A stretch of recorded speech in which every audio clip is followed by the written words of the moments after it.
After you finish the oils worksheet with your students, where you talk about the different lines and shapes we use when we draw, then you can paste up this image of the scarab on your whiteboard and pass out the paper to your students for them to draw on.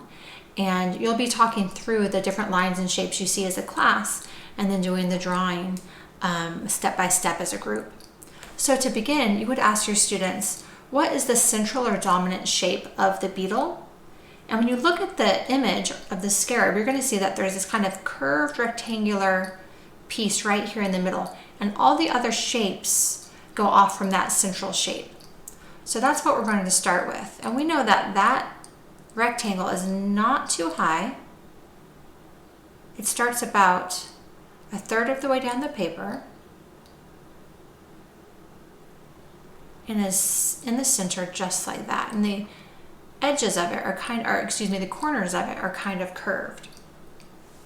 So we have, if this size and shape is accurate, then we can play off of that and everything else will be accurate too, as long as we have this central shape in the right place. If it's really, really big, we won't have space for the wings. And if it's too small, then we just won't have enough space to add designs and add more things to it. So this is going to be exactly what we need to do. After you've checked that all the students have this rectangle in the middle, then you can ask them, what is the next largest shape that they see? And describe it to you. If you look at the image of the scarab, you're going to see that these wings start a little above halfway on its side here and here. So we can do some dots here. And if we do this and they're exactly across from each other, we know that the wings will be equal. Let's do the same thing down here. Where do the wings end? They touch the body a little bit above the curve here and here. And in this way, we can make sure that they both begin and end on the same place on the same side. Now let's describe the shape of the wing that we see. If we look and we study it, we say that it goes up and it curves. It goes in, back out towards the side of the paper, down to a point, and it comes in and hits that last place. If we go too fast and we don't study what we see, it's just simply not going to be accurate because it's so complicated. So let's go really slowly, look up at the image on the board, and go really slowly as we keep our eyes as much as we can on the printout of that scarab. As my eyes follow the scarab that I see on the board, my hand does the same thing right there on my paper. And of course I can look at my paper a little bit as I study what I see in front of me.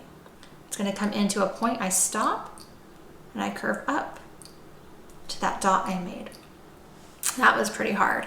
Let's go to the other side and see if we can do the same thing. It's just going to be a mirror image.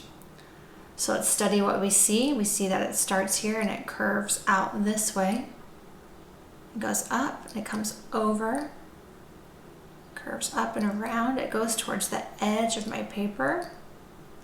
I have to go really slowly, and it comes down and it curves in to a point, and I stop and I come back up to this ending point that I've already decided on. Definitely go around and stop. This might be really difficult for a lot of students just because there's so many curves happening in the same thing.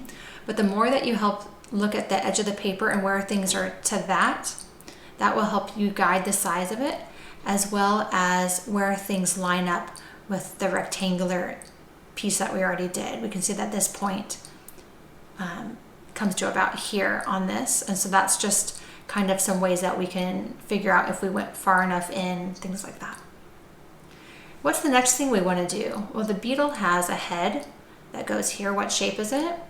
Kind of this lumpy, slightly rectangular thing going on. Does it start here, here in the middle? Well, I'd say about a third of the way over here and here. There's so much math and drawing, so much talking about fractions. And so the more that you can talk about halves and thirds and where things are size-wise, that's really helpful.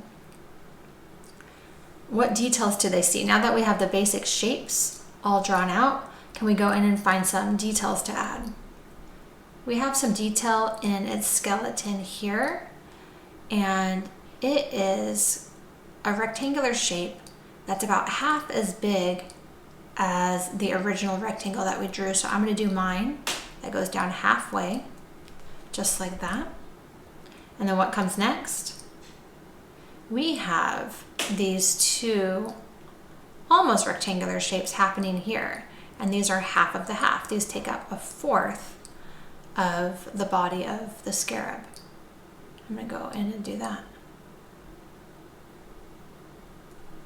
All right, and what would come next?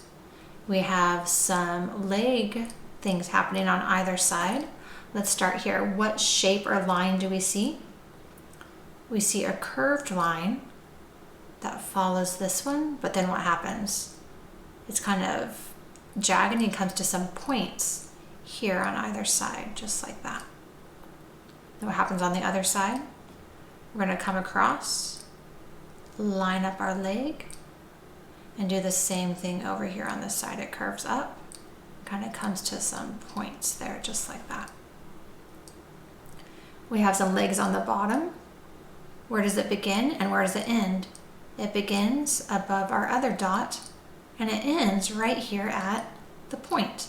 So when we look and we decide where lines can hit other lines, it gives us a good roadmap of where to begin and end and be a lot more accurate. So I'm going to follow my dots here and come down and end, whoops, right in there at that point.